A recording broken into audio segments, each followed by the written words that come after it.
नमस्कार, स्वागत है आपका। जनता टीवी देख रहे हैं आप। मैं हूं नेहा विश्वकर्मा। रुक करते हैं उत्तराखंड की खास खबरों का। देहरादून में मुख्यमंत्री पुष्कर सिंह धामी ने स्वतंत्रता दिवस पर उत्तराखंड में युवा आयोग बनाने की घोषणा की थी। मुख्यमंत्री ने कहा कि आयोग के जरिए नीति निर्माण में युवाओं के सुझाव और विचारों को शामिल किया जाएगा। युवा कल्याण परिषद के उपाध्यक्ष विनोद सुयाल ने घोषणा का स्वागत किया है। उन्होंने कहा कि युवा आयोग महत्वपूर्ण संस्था के रूप में काम करेगा और युवाओं की सोच को राज्य की नीतियों में स्थान देगा। उन्होंने इसे युवाओं के भविष्य के लिए बेहद अहम कदम बताया है।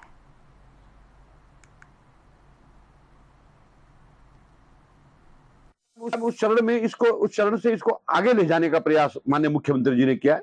ये भी अच्छे ढंग से काम कर रही थी। ये भी एक परिषद है, इसमें भी काम चल रहा था, लेकिन ये एक संवैधानिक संस्था के रूप में युवा आयोग अब काम करने वाला है। वहीं हल्द्वानी में कांग्रेस अध्यक्ष मल्लिकार्जुन खड़गे की 8 अगस्त को रामलीला मैदान में हुई जनसभा के बाद कार्यक्रम स्थल के कथित शुद्धिकरण को लेकर सियासत गर्मा गई है। कांग्रेस ने बीजेपी पर तीखा हमला बोला। प्रदेश अध्यक्ष गणेश गोदियाल ने हवन और गंगा जल से शुद्धिकरण को निंदनीय बताया। उन्होंने आरोप लगाया कि बीजेपी की ओछी मानसिकता को दर्शाता है ये सब कुछ। गोदियाल ने कहा कि पहले बीजेपी से जुड़े लोगों का नाम सामने आया, लेकिन अब नेता इससे पल्ला झाड़ रहे हैं। क्यों नहीं लेना देना है? बीजेपी के मूल ये भावना है और बीजेपी की भावना उसका आधार ही यही है, नफरत ही उसका आधार है। अगर बीजेपी ये कह रही है कि हमारा लेना देना नहीं, तो इस राज्य में बीजेपी की सरकार है और ऐसे जघन्य कृत्य के बाद भी जो कृत्य करने वाले लोग हैं वो अपनी पीठ स्वयं थपथपाने का पुनः पुनः पुनः प्रयास कर रहे हैं।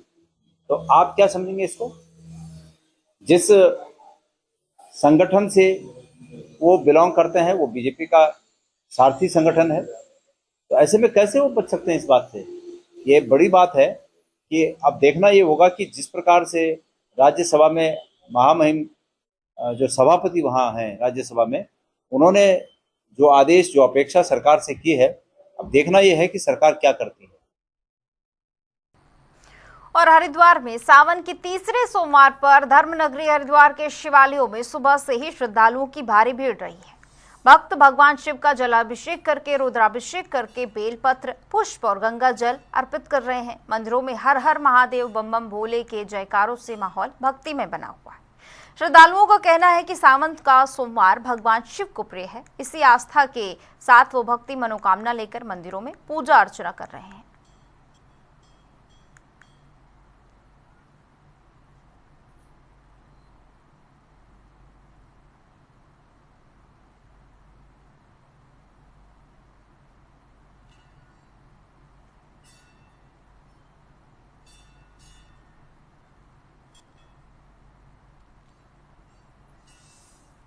सावन का जो पर्व है हर साल मनाया जाता है। भोले बाबा को समर्पित है पूरी तरह से। और भोले बाबा आप जानते हो देवादिदेव महादेव हैं। तीसरा पर्व है, इसकी अपनी मान्यता है। इसमें अगर सच्चे भाव से, मन से कोई भोले बाबा की सेवा अर्चना करता है और कोई भी मनोकामना की इच्छा करता है तो वो मनोकामना भोले बाबा अवश्य पूरी। भोलेनाथ जी के लिए यही आस्था है कि एक लोटा जल उनके लिए काफ़ी होता है, वो खुश हो जाते हैं। और आज उनका फास्ट भी रखा है और आज तीसरा सोमवार भी है, तो सबको मतलब भोलेनाथ जी का फास्ट रखना चाहिए क्योंकि वो कृपालु बहुत है। सावन का तीसरा सोमवार आज मनाया जा रहा है। देश भर में लगातार जो शिवालय हैं, जो मंदिर है, वहां पर श्रद्धालुओं का तांता लगा हुआ है। इस वक्त हरिद्वार के शिव मंदिर में हमारी मौजूदगी है और तस्वीरें हम आपको दिखाने का यहाँ पर प्रयास करेंगे किस तरीके से यहाँ पर लगातार जो शिव भक्त हैं उनका यहाँ पर जमाव लगा हुआ है और लगातार शिव भक्त पहुँच रहे हैं। आइए बात करते हैं, कुछ शिव भक्त हमारे साथ मौजूद हैं। जी, कहाँ से आए हैं? हम सर काशीपुर से आए हुए हैं। काशीपुर से आए हैं, मंदिर में आए हैं। सोमवार में आप व्रत रखते हैं हमेशा या आज पहला आपका व्रत? नहीं, हमारी मैडम हमेशा व्रत रखती हैं, हम तो दर्शन करने आए हैं। तो क्या मान्यताएं मानी जाती हैं भगवान शिव को, भोलेनाथ को? सावन का जो ये महीना होता है ये अति प्रिय होता है, तो क्या मनोकामना है इसमें? मनोकामना यही है कि अपनी अपनी सबकी अलग अलग श्रद्धा होती है और सब लोग यही मानते हैं कि भोले बाबा काफ़ी दयालु होते हैं, जो अगर उनसे मांगा जाए, विनती की जाए, उसको पूरा करते हैं। जी, विशेष महत्व माना जाता है इस महीने का तो इसको कैसे देखते हैं, क्या इसमें और क्या मान्यताएं रहती हैं, पूजा पाठ किस तरीके से होता है, क्या आप भी यहाँ पर, आपने बताया कि आपकी पत्नी व्रत रखती है, तो क्या मान्यताएं आप मानते हैं? मान्यताएं यही हैं कि लोग कहते हैं कि सावन में अगर भोले बाबा की पूजा किया जाए और दिल से श्रद्धाएं मानी जाए तो उनकी मन्नतें और मनोकामनाएं पूरी होती हैं। तो ये आप तस्वीरों में लगातार देख सकते हैं किस तरीके से यहाँ पर भोले के भक्त हैं वो यहाँ पर लगातार पूजा पाठ करते हुए, अर्चना करते हुए यहाँ पर नजर आ रहे हैं। प्रशासन की ओर से भी व्यवस्थाएं की गई है। आइए एक शिव भक्त हैं हमारे साथ, बातचीत करने का प्रयास करेंगे। तो अभी हालांकि वो बातचीत कैमरे पर आने से बच रहे हैं, लेकिन फिलहाल जो प्रशासन है वो यहाँ पर लगातार तैयार नजर आ रहा है। हरिद्वार के एसएसपी और डीएम की ओर से भी यहाँ पर लगातार जिला जो प्रशासन है उनकी ओर से लगातार व्यवस्थाएं की गई हैं। अपने सहयोगी के साथ मैं हर्ष सैनी, जनता टीवी, हरिद्वार। और वहीं हरिद्वार में स्वतंत्रता दिवस पर कांग्रेस मुख्यालय में वंदे मातरम को लेकर विवाद के बीच हिंदूवादी नेत्री साध्वी प्राची ने सोनिया गांधी पर टिप्पणी की।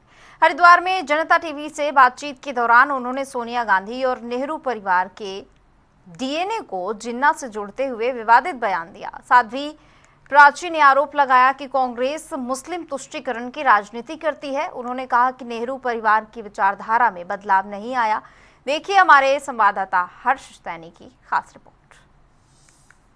15 अगस्त के दिन कांग्रेस कार्यालय से एक तस्वीर सामने आई जिसमें राहुल गांधी, सोनिया गांधी और मल्लिकार्जुन खड़गे साथ में राष्ट्रीय गीत में मौजूद रहे, लेकिन देखने में आया कि सोनिया गांधी खड़गे जी के साथ बात करते हुए नजर आई और ऐसा भी प्रतीत हो रहा है, तथाकथित रूप से बताया जा रहा है कि उन्होंने वंदे मातरम को रोकने का प्रयास किया।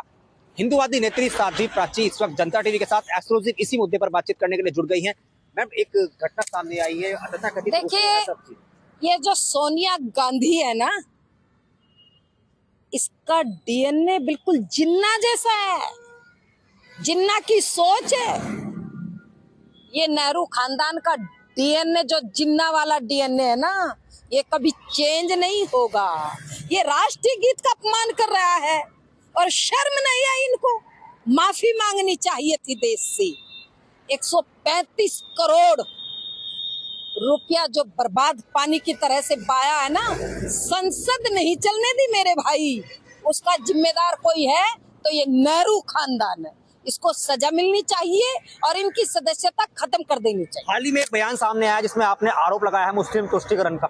हाँ, अरे जब मनमोहन सिंह प्रधानमंत्री थे उस समय कहा था इन्होंने कि देश के संसाधनों पर अगर किसी का हक है तो पहले मुस्लिमों का हक है। तो इसलिए तो मुस्लिम तुष्टीकरण की पराकाष्ठा पर पहुंच गए। तो ये आपने देखा, साध्वी प्राची जनता टीवी के साथ बातचीत कर रही थी। लगातार सियासी रूप से अब ये कितना बड़ा बयान बनेगा साध्वी प्राची का, ये देखने वाली बात होगी। अपने सहयोगी के साथ मैं हर्ष सैनी, जनता टीवी, हरिद्वार। और उत्तराखंड में मानसून का असर लगातार देखने को मिल रहा है। हरिद्वार और रुद्रप्रयाग में भारी बारिश से जनजीवन प्रभावित लगातार नजर आ रहा है। बारिश के चलते कई इलाकों में जलभराव और आवाजाही में परेशानी की स्थिति बनी हुई है। पहाड़ी क्षेत्रों में भूस्खलन और सड़क बाधित होने का खतरा भी मंडरा रहा है। प्रशासन और आपदा प्रबंधन विभाग ने लोगों से सावधानी बरतने की अपील की है। 3 तस्वीरें इस वक्त आपको हम दिखा रहे हैं, रामनगर, रुद्रप्रयाग और हरिद्वार की। बारिश की वजह से लगातार परेशानी बढ़ रही है। पहाड़ी क्षेत्रों में लोगों को आने जाने में परेशानी बढ़ रही है। कई जगह पर भूस्खलन की तस्वीरें भी सामने आई हैं जिससे मार्ग बाधित हुए हैं। प्रशासन की ओर से लगातार तैयारियों का जो दावा है वो किया जा रहा है। प्रशासन और आपदा प्रबंधन विभाग ने लोगों से सावधानी बरतने की अपील भी की है। मौसम खराब होने पर अनावश्यक यात्रा करने से बचने की सलाह दी गई है। तो तस्वीरें, ये 3 तस्वीरें रामनगर, रुद्रप्रयाग और हरिद्वार की। रुद्रप्रयाग की तस्वीरें आप देखिए किस तरह से बेहद पानी का जो भराव है वो नजर आ रहा है सड़कों पर। और इसी के साथ ही रामनगर की तस्वीरें, बारिश को लेकर मौसम विभाग की ओर से लगातार अलर्ट जारी किया गया है। और इसी बीच बारिश की 3 तस्वीरें, रामनगर, रुद्रप्रयाग, हरिद्वार की तस्वीरें। और मसूरी में पहाड़ों की रानी मसूरी में नागपंचमी का पर्व श्रद्धा और आस्था के साथ मनाया गया। हाथी पांव रोड स्थित करीब 500 साल पुराने नाग देवता मंदिर में विशेष पूजा अर्चना हुई। बता दें कि मसूरी, देहरादून समेत आसपास के क्षेत्रों से बड़ी संख्या में श्रद्धालु यहां पहुंचे। भक्तों ने दूध, पुष्प और पूजन सामग्री अर्पित करके श्रद्धा की कामना की। आज नागपंचमी के शुभ अवसर पर सभी क्षेत्रवासियों को नागपंचमी की बधाई और शुभकामनाएं देना चाहता हूं। और जैसा कि आपको पता ही है कि हर वर्ष की भांति इस वर्ष भी बड़े भव्य तरीके से इस नागपंचमी का आयोजन किया जा रहा है। 7 दिन की इसमें जो भागवत कथा का जो आयोजन किया गया था, आज जो अंतिम दिन है। जयपाल सिंह कहलवाना, मैं पूर्व क्षेत्र पंचायत हूँ। मैं ग्राम पंचायत को बहुत बधाई दूंगा। यहाँ पर जो नाग मंदिर है बहुत ही प्राचीन और बहुत पुराना मंदिर है और इसकी आस्था एक इसी क्षेत्र की, इस क्षेत्र का कुल देवता है। बहुत देश विदेश से यहाँ से लोग आते हैं और नागोता का बहुत ही पहले इन्होंने एक मंदिर बनाया था छोटा, जिसका विश्व विख्यात से 50 साल हो गया। मैं समझ गया वासियों को बधाई देता हूँ कि हर प्रत्येक वर्ष यहाँ पर नागोता का नागपंचमी मेला लगता है। साथ में ये भागवत पुराण भी करते हैं। हमारे यहाँ 500 साल हो गए में लगभग तब से इसके मनाते हैं। पहले तो मनाते थे, अब 40-50 साल से ज्यादा मना रहे हैं। पहले छोटा था, मंदिर बढ़ा गया, तब से नागपंचमी मनाते हैं। लगभग 50 साल हो गए, 50 साल हो गए। और कुंभ 2027 से पहले धर्मनगरी में साधु संतों की गतिविधियां तेज हो गई हैं। अलख अखाड़े के कुंभ की तैयारियों के तहत महामंडलेश्वरों की नियुक्ति शुरू कर दी गई है। जम्मू कश्मीर के संत दीपेंद्र नाथ को महामंडलेश्वर की उपाधि दी गई। धार्मिक विधि विधान से चादर विधि संपन्न हुई।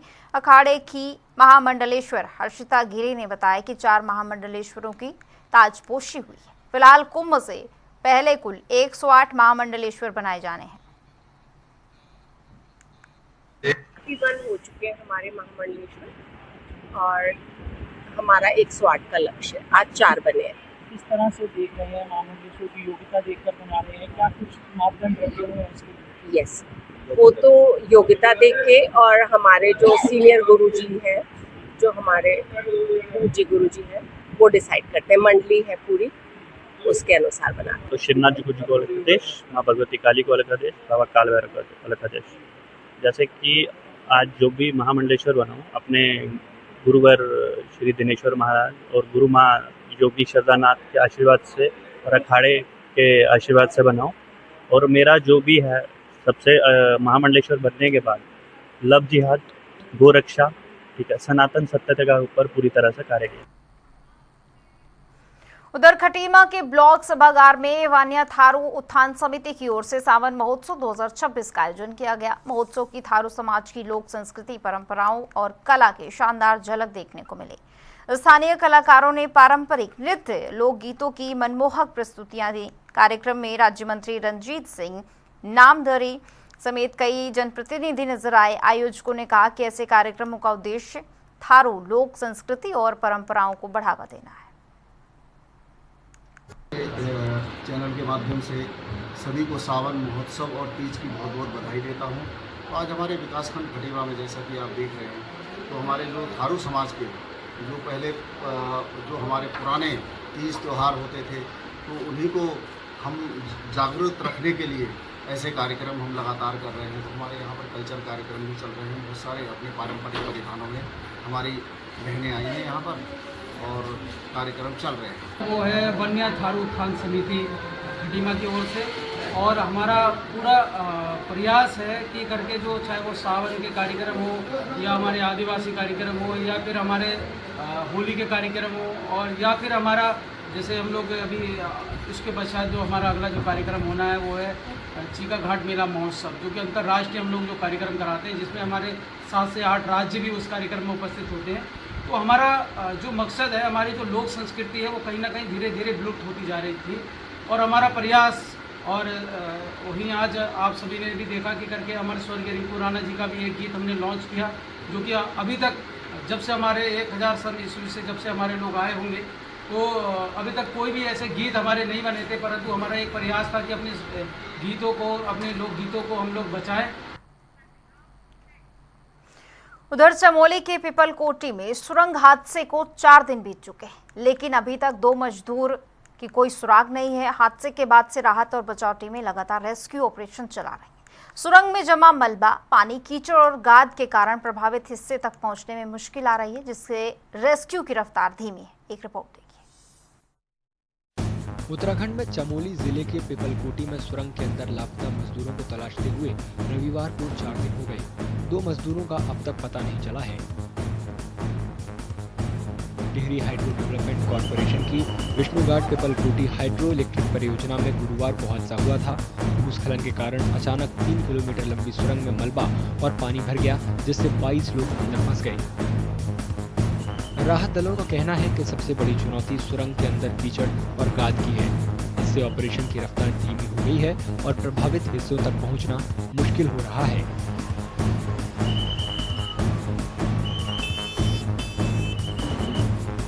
हमारी तो लगातार चुनौतियां बनी हुई है। वही एक बताया होगा आपको, जो दलदल है यहाँ पर, ये हमको सबसे बड़ी चुनौती है। इसमें हम सबसे पहले है कि जाने में दिक्कत हो रही है, क्योंकि इसमें टाइम लग रहा है आने और जाने में, सर्चिंग करने में, क्योंकि ये हो सकता है दलदल के अंदर है। हम भी अपने उपकरणों के द्वारा दलदल को भी खोदा जा रहा है लगातार, तो एक प्रकार से इसको चुनौती मान समझा जा सकता है। सुरंग के अंदर भारी मशीनरी भी फंसी है, इससे भी ऑपरेशन में बाधा आ रही है। इसकी वजह से मलबा हटाना और लापता मजदूरों तक पहुंचना और मुश्किल हो गया है। ऑपरेशन में जो रेस्क्यू ऑपरेशन जो चल रहा है, इसमें जो 2 लोग मिसिंग है, इन मिसिंग लोगों के लिए जो सर्चिंग चल रही है, इसमें सबसे बड़ा चुनौती अंदर जो है, एक तो वही मड वाला जो स्थिति है, जो बहुत ज़्यादा कीचड़ हुआ है, उसी मड की एक सबसे बड़ी चुनौती वही है फिलहाल रेस्क्यू ऑपरेशन में। दूसरा, बीच में वहाँ पे काफ़ी हैवी मशीन है जो कि स्टक हो गई है, तो उन मशीनों को वो भी एक ऑब्स्टिकल्स के तौर पे काम कर रहे हैं, तो उनको खैर उनको निकाला जा रहा है। ICC कंपनी के द्वारा उनको 1 बाय 1 निकाला जा रहा है। आज ये हम सुबह से एक मशीन को हम बाहर ले आए हैं वहाँ से हटा करके। राहत दलों ने शनिवार को सुरंग से एक और शव बरामद किया। इससे हादसे में मरने वालों की संख्या बढ़कर 8 हो गई, जबकि 2 मजदूर अब भी लापता हैं।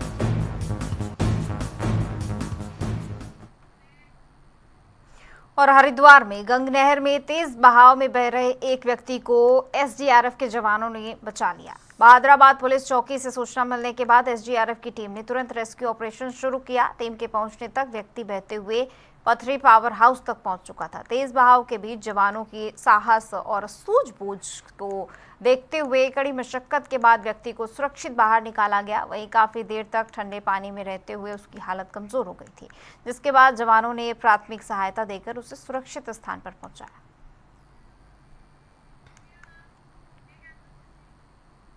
और देहरादून के दून अस्पताल की व्यवस्थाओं को लेकर बीजेपी और कांग्रेस आमने सामने है। बीजेपी विधायक विनोद चमोली ने कहा कि अस्पताल में समय समय पर मॉनिटरिंग जरूरत है।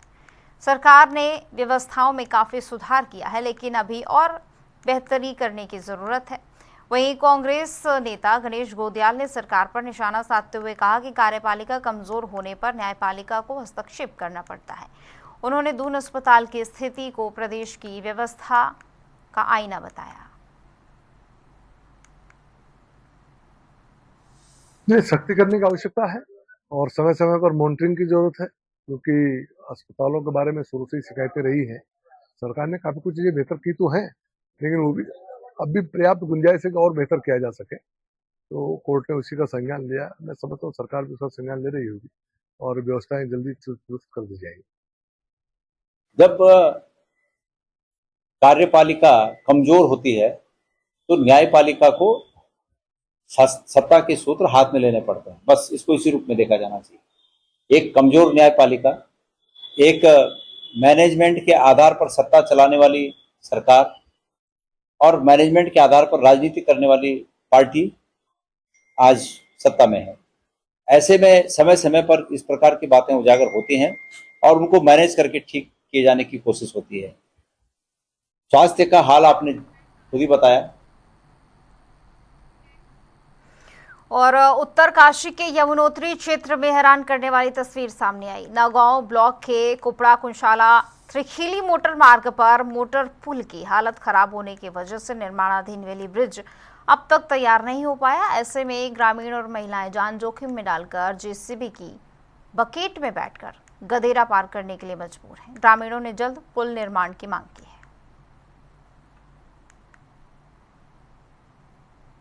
जैसे कि आप देख रहे हैं कि ये जो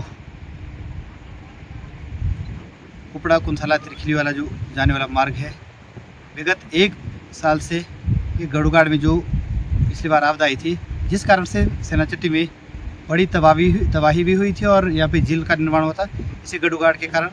और उसके बाद यहाँ पे पूरा शासन और प्रशासन, यहाँ तक कि माननीय मुख्यमंत्री जी ने भी यहाँ पे दौरा किया था। उसके बाद मैं अपने यमुनोत्री विधानसभा के सम्मानित माननीय विधायक जी और यहाँ के स्थानीय जितने भी जनप्रतिनिधि हैं उन सब से अनुरोध करूँगा कि कृपया कुपड़ा कुंसाला तिरखिली के ग्रामीणों की जो समस्या है, 1 साल से गांव के लोग किस तरीके से अपने गांव में जाने को अपनी जान जोखिम में डालकर आप देख रहे हैं किस तरीके से जो फोटोज वीडियो सामने आ रहे हैं। मैं निवेदन करूंगा कि सभी लोग ऐसा प्रयास करें कि जो ये ब्रिज बन रहा है तत्काल बन जाए और ग्रामीणों को इसका लाभ मिले। और जो निर्माणाधीन कार्यदायी संस्थाएं जो ब्रिज का निर्माण कर रही, उनसे मेरा अनुरोध है कि तत्काल इस ब्रिज का निर्माण किया जाए, जिससे इन पूरे तीनों गाँव के लोगों को सुविधा मिल सके। और फिलहाल इतना ही। बने रहिए जनता टीवी के साथ। नमस्कार।